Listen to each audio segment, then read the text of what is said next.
Alice's Adventures in Wonderland by Lewis Carroll tells the story of Alice, who falls through a rabbit hole into a strange world full of wacky creatures and even wackier happenings. The absurdist story has been a staple of Western children's literature since its publication in 1865. There have been numerous portrayals of this story over the years, from TV shows to TV movies to on-screen blockbusters, the most famous depictions being the 1951 Disney cartoon film and the late 2010s Tim Burton movies. The story has inspired theatrical performances, ballets, video games, some of Salvador Dali's little-known illustrations, as well as countless works of scholarly analysis. On the surface, Alice's Adventures in Wonderland, being a cultural phenomenon, may seem just like a quirky Victorian tale, full of creativity, yes, but without much depth. Behind the absurdity and nonsense, however, lies much significance. The story of Alice in Wonderland conveys deep insights into the human condition and narrates esoteric concepts through a veil of exoteric narrative. It allegorizes the descent of the goddess and equally of the soul into the underworld of the unconscious, or the void of the unknown. Only one who journeys into the territory of the unknown gains the possibility of achieving spiritual illumination, waking up from the dream of existence and of illusion. This is what Alice's Adventures in Wonderland conveys. Allegory has always been one of the greatest tools to express truths which transcend logic and conventional thinking, because allegory exists in the realm of symbolism, able to connect with our intuition, with the sublime, we could say, the part of us that is inexpressible. To express truly mystical ideas, emotions, and states of mind, logic doesn't cut it, but symbolism does. What's inexpressible in logic is quite expressible in symbolic fiction. So, what we have in Alice's Adventures in Wonderland is a literary outworking of the archetypal story of the hero's journey, and the allegory of the descent and ascent, or involution and evolution, of the human soul. The story centers around Alice, a young girl who follows a white rabbit down a rabbit hole. She has many bizarre adventures and conversation with the thoroughly illogical beings and anthropomorphic animals of Wonderland, only to find herself at the end, waking up, realizing that she has been asleep, simply dreaming.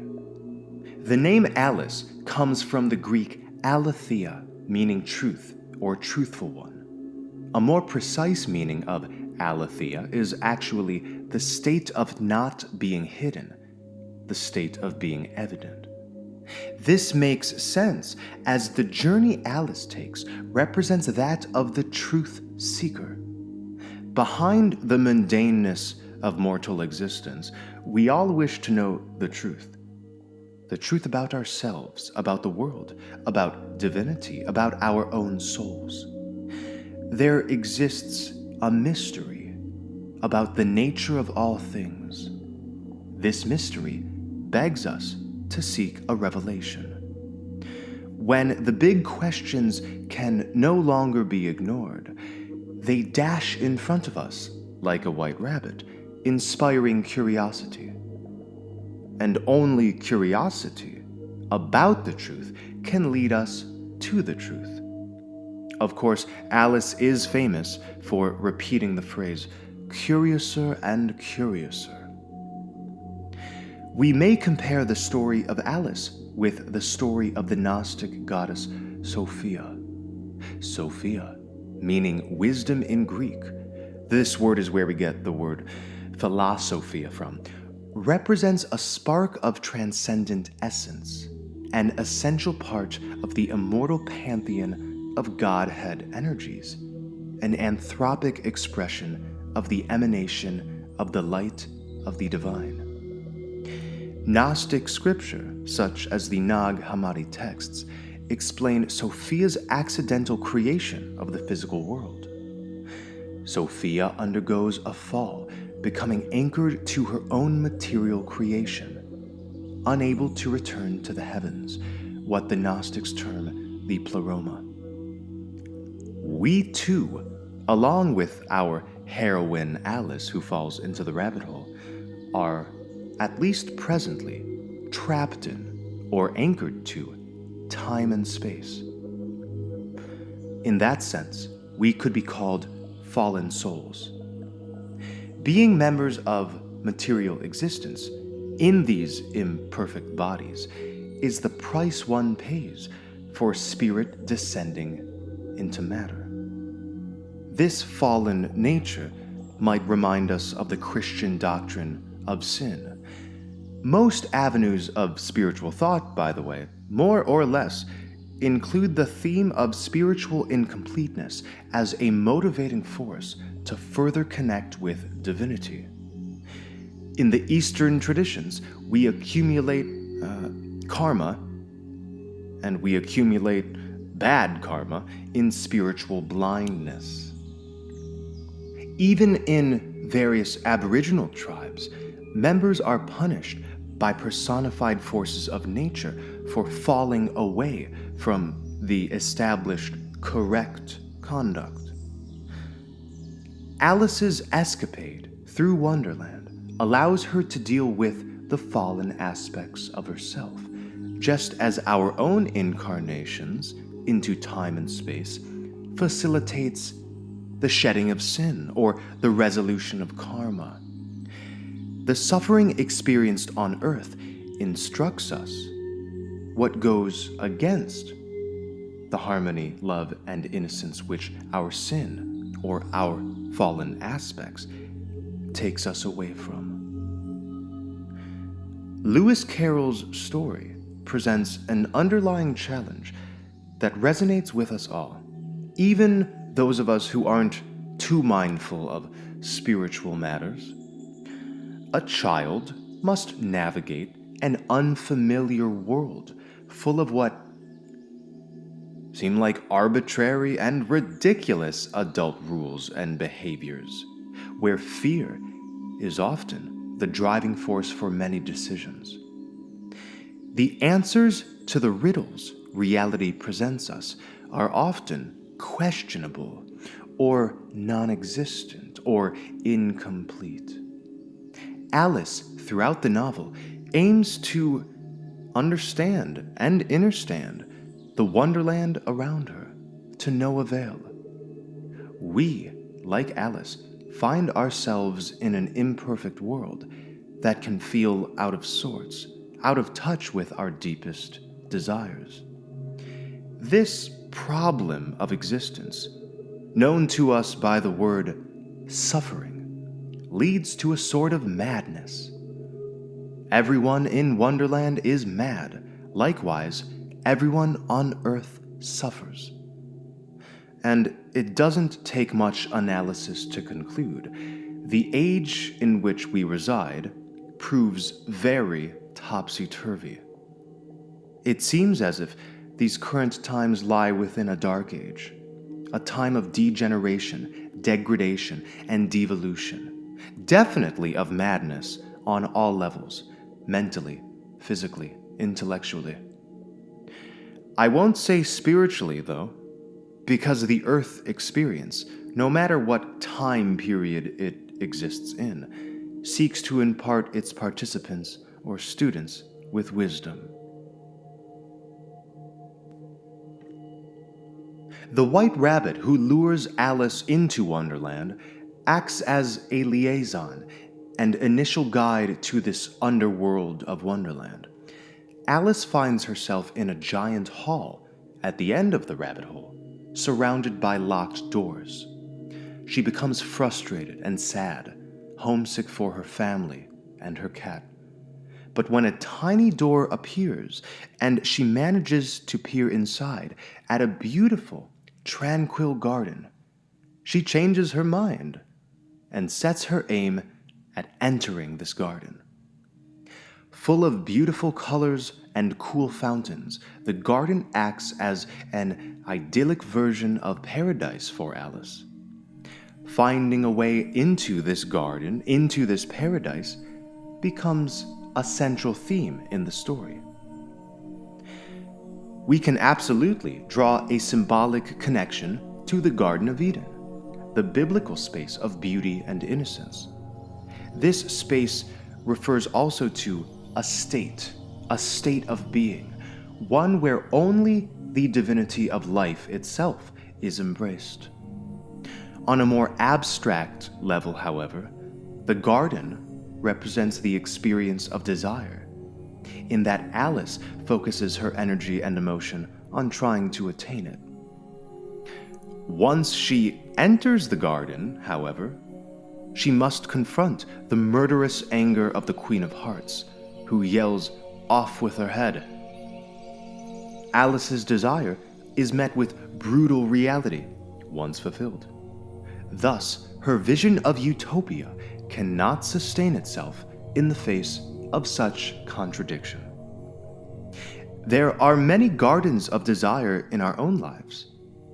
They call us to enter. But more often than not, our desire brushes against disappointment, as reality reveals itself to be incongruent with our fantasy. We expect to be fulfilled, only to be on the other side of fulfillment, existing in no greater state than before. The fulfillment proves to be very short-lived. Also, the reality of impermanence informs us all things are passing, including the happiness derived from any achievement. The Hermetic law of motion states that all things move, and therefore change. All earthly life embodies this flux, and all of creation embodies this flux. The tides of change erode away everything that fulfills us only temporarily, leaving us with that which cannot die. Wisdom informs us. The attachment to impermanent things becomes cause for future suffering. The beauty of the garden Alice finally enters isn't permanently beautiful. The beauty simply veils an ugly essence, that of the Queen of Hearts, Wonderland's dictator. Once in the garden, Alice has to deal with no paradise, but much peril. She experiences a rigged croquet game with the Queen, threats of beheading, and accusations of crimes. The foolishness of it all inspires Alice to realize by the end of the story that this world she's in is a fraud. She realizes the characters around her are fraudulent. They are nothing but a pack of cards. Once she sincerely exposes the illusion of her self-made wonderland, she awakens, finding herself in the very place she fell asleep, next to her sister on a drowsy summer day. Alice's disenchantment with the object of her attachment, the garden, inspires her ultimate detachment from Wonderland, which proves at the end to be nothing more but a dream. On the spiritual journey, we are each called to find resolution between our idealistic, paradisal visions and the reality of our earthly situations. A lot of the things we deal with on this path involve this tug of war between spirit and matter. The living soul feels a deep sense of sacredness, one that is indescribable, one that can provide a sense of faith, comfort, and direction. We each may tap into this divinity through our own practices and inclinations. But suffering remains inherent to this experience. As we contend with a world not fully within our control. All faiths aim to find integration within their philosophies and especially behind the exoteric veils. These faiths aim to find a bridging between two seemingly opposed realities, the inner reality of faith and the outer reality of uncertainty. Whatever state Alice is in, whether she's talking to the Cheshire Cat or listening to the stories of Tweedledee and Tweedledum, she's trying to find the garden, just as we, the living souls, the seekers of the so-called higher or transcendent, aim to reach a summit. Whether we call this summit God, ascension, nirvana, enlightenment, or self-actualization.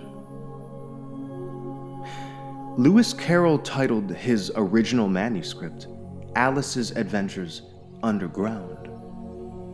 Of course, the entrance to Wonderland is a rabbit hole, underground. Alice accidentally falls into the rabbit hole, just as the Gnostic Sophia becomes entangled in matter, just as the Greek Persephone is carried off by Hades into the underworld. The parallels between Alice's saga and the myth of the fall of Sophia proves striking. Both out of boredom, curiosity, and disobedience, are thrown into an unknown, self-generated dimension. Alice's is her Wonderland dream.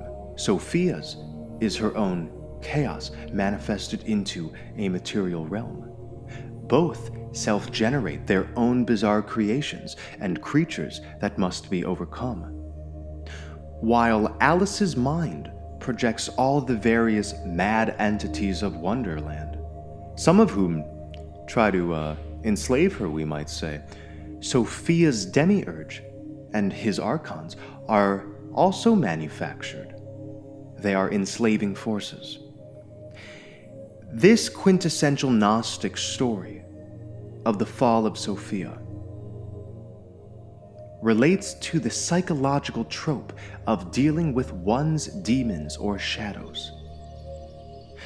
Like Sophia has to confront the abominable Demiurge and his minions, we too have to confront our shadows. Until we confront our shadows, bringing them out of the darkness, out of Plato's cave, so to speak, we cannot find an integration of the self. Followers of various religions typically believe in the objective existence of an external foe. We may think of the devil and his demons. But as we find out, without dogma and with true, authentic confrontation, the evil or malevolent always comes from within. This is what we discover. Frankenstein does not exist without an arrogant creator, if you get what I mean. We become prey to our own self-generated malevolence in a similar way that Alice or Sophia is forced to confront the mess materialized from their ignorance or haste. Both Alice and Sophia must pass tests of emotion and will so they can return to their primordial home. Alice's quest symbolizes the Gnostic quest of the fallen soul in search of the self-knowledge or gnosis that necessarily brings about restoration and release from corrupted matter. One of the most iconic moments of the story is when Alice comes across a hookah-smoking caterpillar. The caterpillar begs Alice to answer the existential question, who are you? Who are you? Alice, however, cannot respond with a clear answer. As she admits, she doesn't know exactly who she is anymore. We can be trapped by the delusion of an unchanging self. That is, the misbelief that there is, at the core of our being, a separate, stable, independent, unwavering self or personality. Contrary to popular belief, Buddhism does not promote the idea of an everlasting self, but rather sees the self more as a temporary amalgamation of tendencies and attributes that indeed are unique, but ultimately dissolve back into the infinite, undefinable pool of creation. Throughout the story, Alice changes her size. One moment she is large, the next she is smaller. She never stays the same size. Which size is the real her? We may ask ourselves, which I is the real me? Today I am this way. Tomorrow I am that way. Which is most authentic? How do we know? Well, that's the journey of Alice, right? To cut through that which is false to get to what is purely authentic. So Alice's quest is also ours. Who in the world am I? Alice says. That's the great puzzle. Don't be fooled by the spiritualities and religious dogmas out there that try to cater to any other question but this one. There is no such thing as an unchanging self. Take, for example, this piece of wisdom within the text. I can't go back to yesterday because I was a different person then. All throughout her journey, Alice changes in size, which is a way of saying our sense of a self is constantly waxing and waning, ebbing and flowing. There are many I's and me's within each of us. Identity, therefore, is inherently unstable and constantly changing. Identity can trap us when we ignore this vital truth. In my kingdom, the Red Queen, ruler of Wonderland, tells Alice at one point, "You have to run as fast as you can just to stay in the same place." The ebbs and flows of life prevent us from remaining a one-dimensional creature. Change, as we've all heard, is life's only constant. In that way, there exists no ability to fully awaken to ourselves until realizing that there is no one self. Ourselves are always changing, so the process of awakening is infinite. Lewis Carroll's way out of existential confusion is to discard the whole idea of a permanent self or ego. Sounds a bit like Buddhism, huh? This theme resurfaces throughout the narrative. The Cheshire Cat, a grinning cat who appears and reappears at will, represents the illusionary nature of the self and the impermanence of all things. When the cat disappears, a grin remains. We may compare this with the common image of the Buddha, who in lotus position maintains a smirk. It seems like the more we try to formulate our own identity to ourselves, the more miserable we become. So in order to be like the grinning Cheshire Cat, maybe, just maybe, we shouldn't be so wrapped up in what is and what isn't. Rather, we can take a step into what reveals itself without any stable dualities and parameters to guide us. This is the very unknown that most of humanity shall never know. The Cheshire Cat informs Alice that it doesn't matter which way she goes, as everyone in Wonderland is mad. Doesn't this sound familiar? Look at the world we're presently in. I, for one, will admit myself to be fucking bonkers. I have yet to meet anyone here who isn't. We all carry inconsistencies, incongruencies. We are all paradoxical, and in Christian terminology, we are all sinners. Like Alice, if we seek to find sanity in an insane world, we are let down. The only remedy for such madness, Lewis Carroll conveys, is to find the answers inside one's own heart and soul. Many truth seekers wake up and realize, I'm in a matrix, a kind of system, a construct that acts in ways I find unacceptable. Basically, life is unfulfilling. Feeling disillusioned and angry at the world absolutely has its place in such a journey of awakening.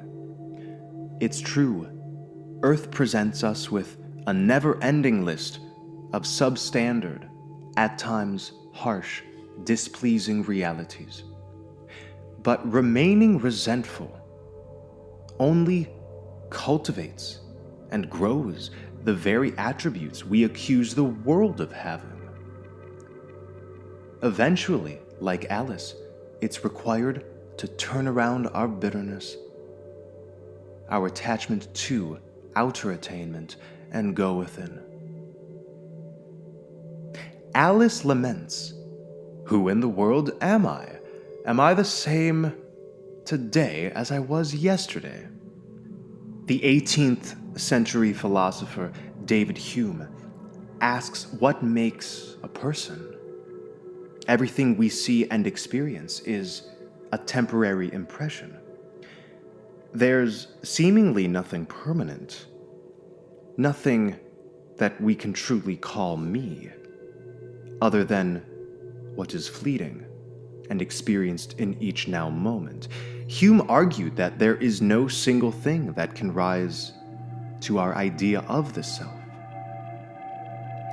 As Hume concludes, I may venture to affirm of the rest of mankind that they are nothing but a bundle of collection of different perceptions which succeed each other with an inconceivable rapidity and are in perpetual flux and movement. Hume was, at best, an agnostic, and his work is purely philosophical, yet it's actually quite Buddhist in nature. The Buddha refers to humans as consisting of ever-fluctuating sense perceptions, along with a vast landscape of mental impressions and feelings that come and go. Attachment to such fluctuating perceptions and impressions is the main cause of suffering, the Buddha tells us, as nothing truly lasts. Clinging to an illusory self gives rise to endless fears and frustrations, since we cannot hold on to something which does not really exist. In attachment, we constantly feel the threat of having our self-definition interfered with.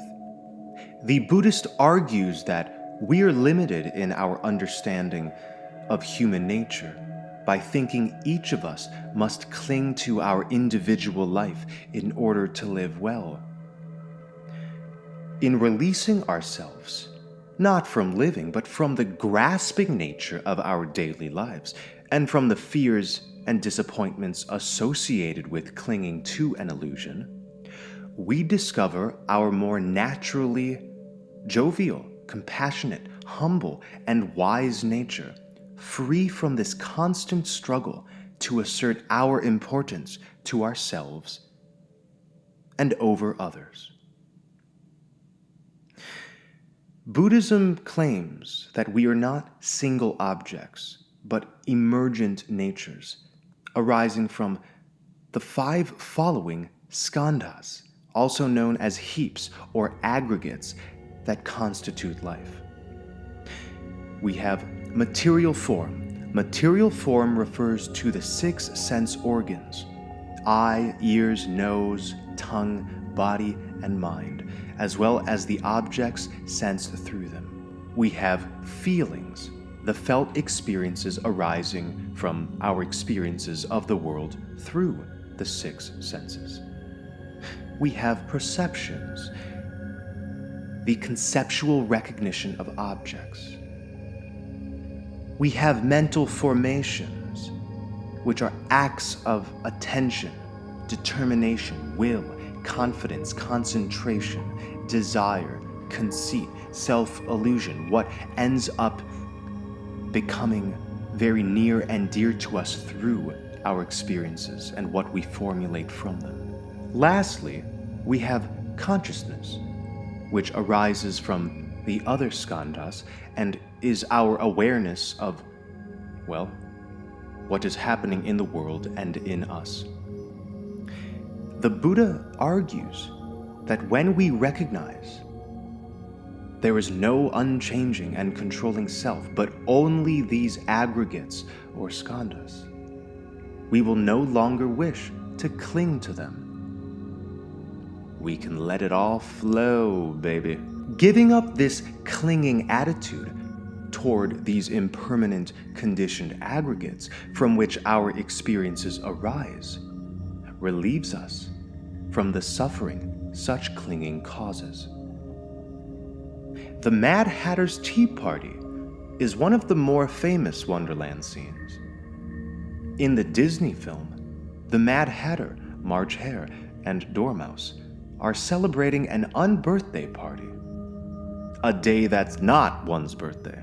This is a great way to convey the illusory, sometimes absurd nature of existence.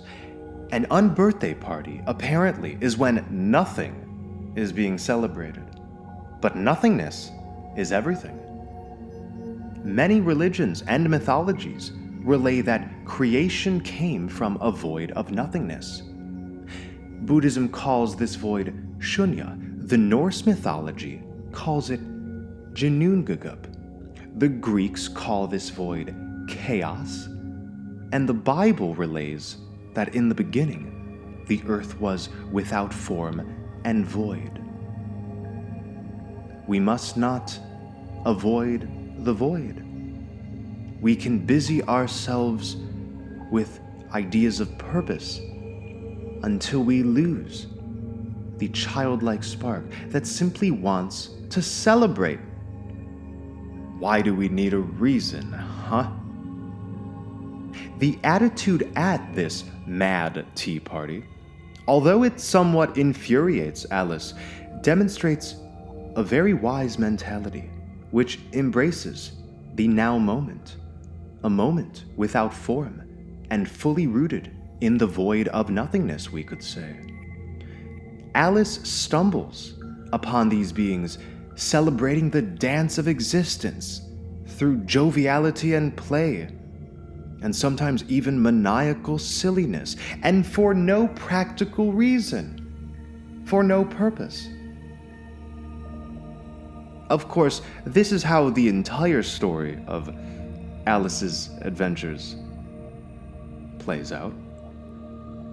Alice, throughout her journey, wants to understand the nonsense surrounding her.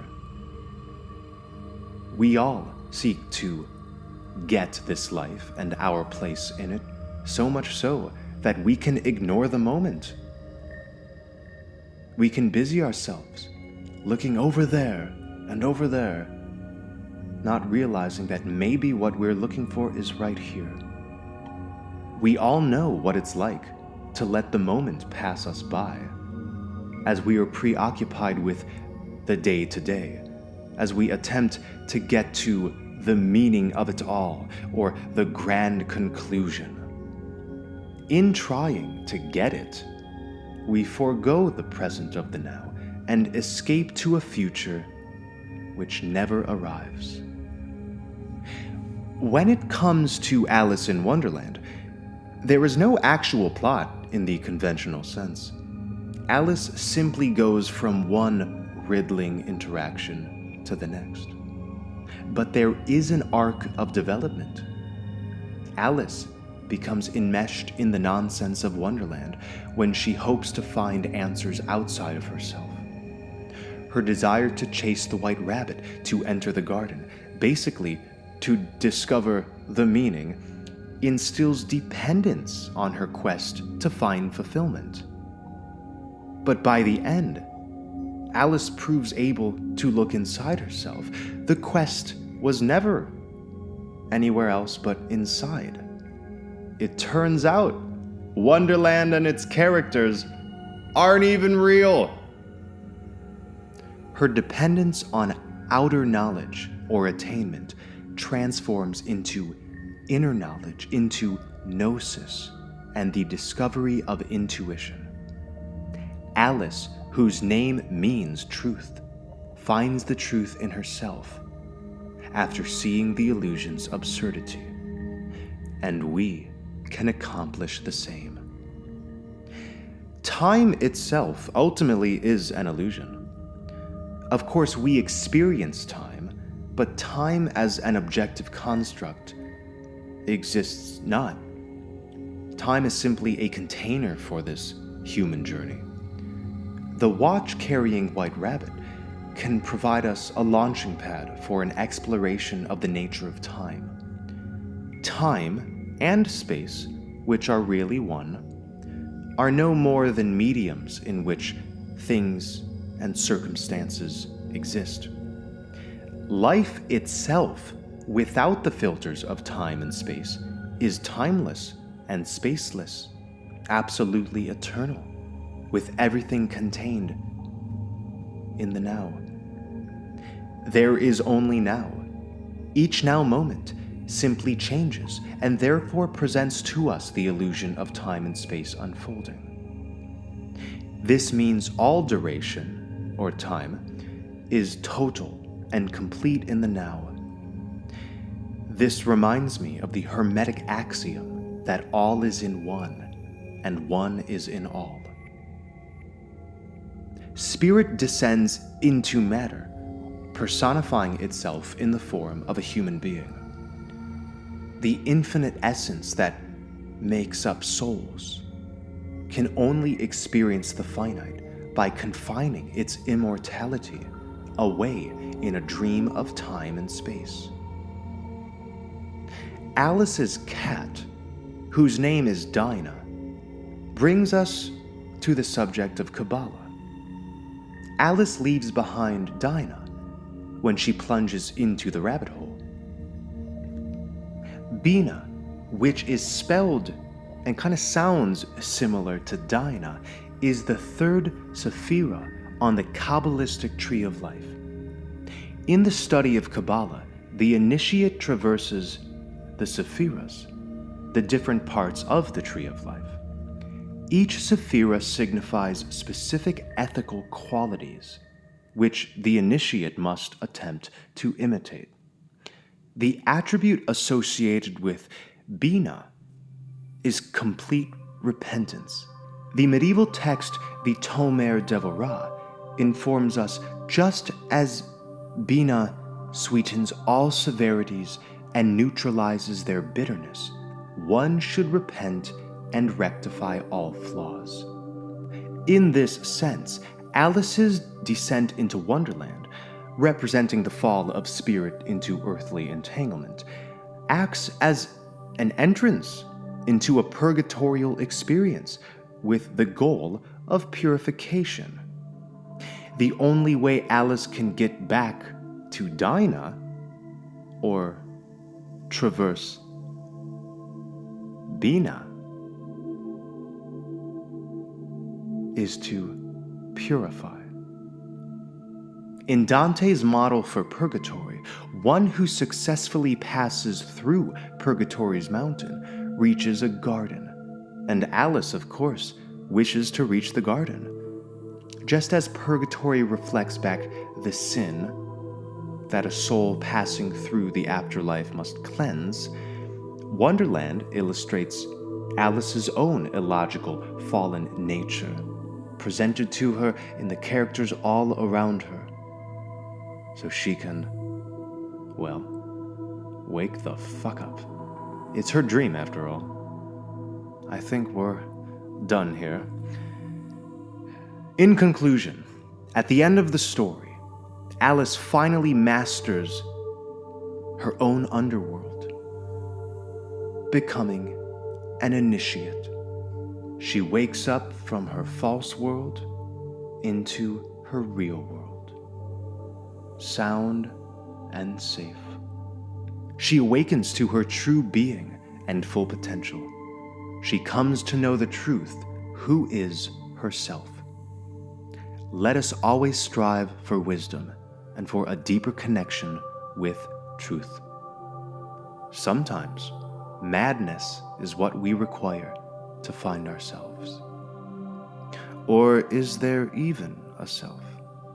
Who are you? I'll let you decide. Thank you for joining me. Keep up the great work.